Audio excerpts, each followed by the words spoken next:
I was just going over things and talking out loud to myself. And I broke down. I said to God, just take me. Just let me go. I can't do this anymore.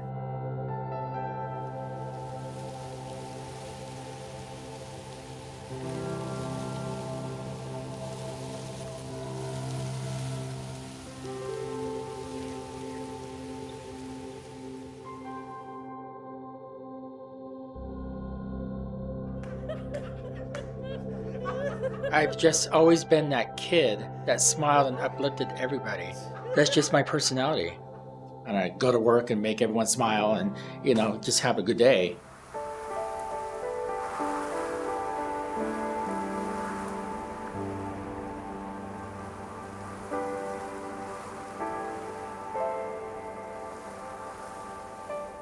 I grew up with type 1 diabetes. It was a life changer. And I had to learn how to eat again. And so I found myself hospitalized a lot in my early 20s because I wanted to be like everybody else and go out and have that beer or eat fast food. And it took about 10 years into it. And then I started feeling sick and not as energetic. Of course, it took its toll on me. Time went on and I saw the effects of being diabetic. I thought I got something in my eye. I could barely see out of it. I had to have surgery and it didn't work. So I'm completely blind on the left side.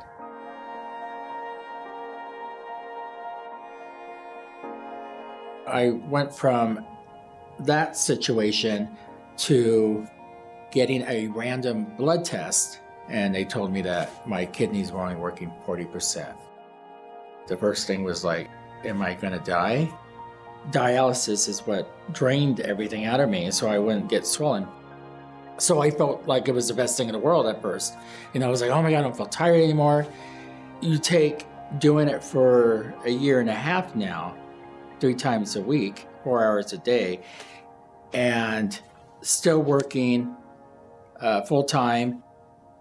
And then I would start all over again. And that was my routine. I was just really feeling just wiped out, tired. I felt really beat up. Joey was broken. And so this was new to me. I didn't want people to feel sorry for me. I needed my new normal. I just got to that point that I was just very tired of fighting. I was questioning a lot of things like, is it worth it? When am I going to get that call? I went home and around 1:20 in the morning, I remember the phone call and it said Arizona Mayo Clinic. They said, Mr. Ibarra, you were picked out of 10 people. Your numbers were the best and we need you out here. And I was like, oh my God. And I just started crying. Even though I wanted something so bad, I was so scared at the same time. I just didn't want to die. I didn't want that whole fight of all this, and then for me not to make it. And that was my worst fear.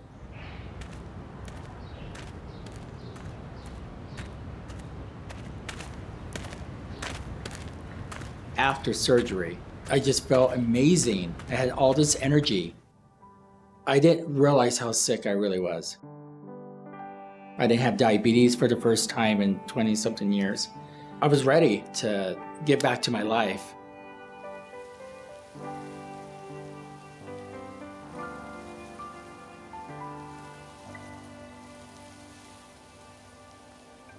When I got out of the hospital, the first thing when I got to the house was, Dad, I need to know who this person is. I got their organs. I want to know about them. His face looked a little flushed, and I said, what's wrong? He had him on the computer, and I saw David for the first time. So I was very conflicted. I was so happy, and everyone around me was so happy, and at the same time, I was like, I couldn't stop thinking about the family. Their son just died last week. My family's happy, yes. For me to get better to this place, somebody had to lose their life.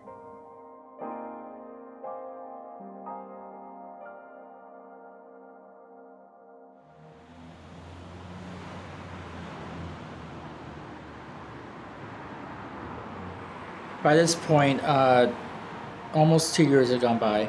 Gone into my routine, feeling great about my life, my journey.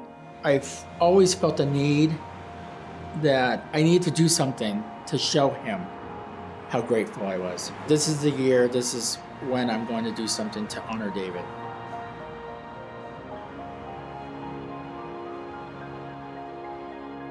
Okay, David, guide me. What can one person do when there's a need for so many?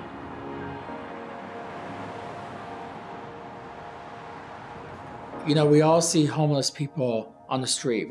We're driving by and everybody has judgment. The first thing that people think about that they're on drugs or they're prostitutes or they got themselves there for some reason. Some of them had money at one time. Some of them had great jobs and they find themselves in a bad place.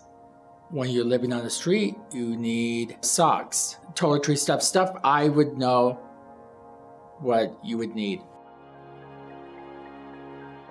I wanted to make a big impact on people that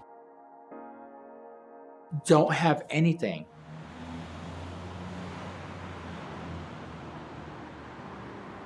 There was a point in my life where I found myself in a difficult position. I did not want to tell my family just because I was very ashamed, very embarrassed. So I find myself living in my car. I just remember being very, very hungry and I was getting very sick. I couldn't deal with it anymore.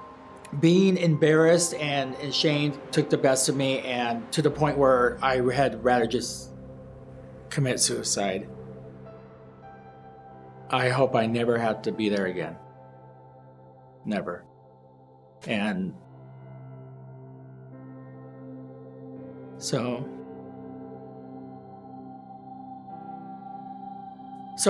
my thing was to give back.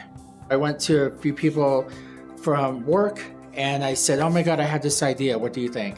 You would have thought I sat there for hours. I had everything in my head already. The name of it, David bags, what I wanted inside of them, downtown Las Vegas. I had it all in my head.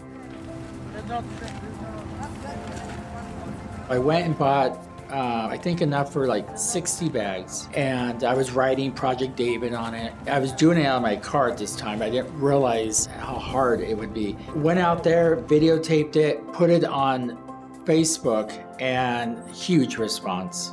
Huge. People were messaging me that people I didn't even know because people were telling other people. So I was getting all these friend requests. It got to the point where my videos were like 7,000 views and I was amazed. I was like, wow. Then I set up the GoFundMe and then people started doing that and I was able to buy more bags. So they got a little bit bigger. You know, I started doing 100 bags and I started doing 200 bags. Started getting support from work, different stores now. It's amazing how something that was in my head a few months ago is actually coming to life.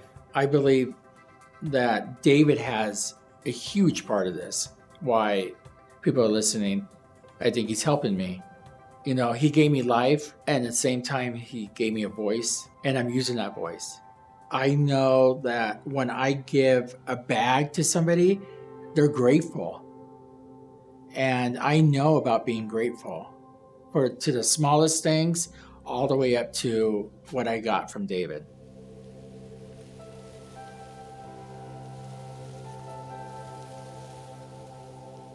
It's not about me.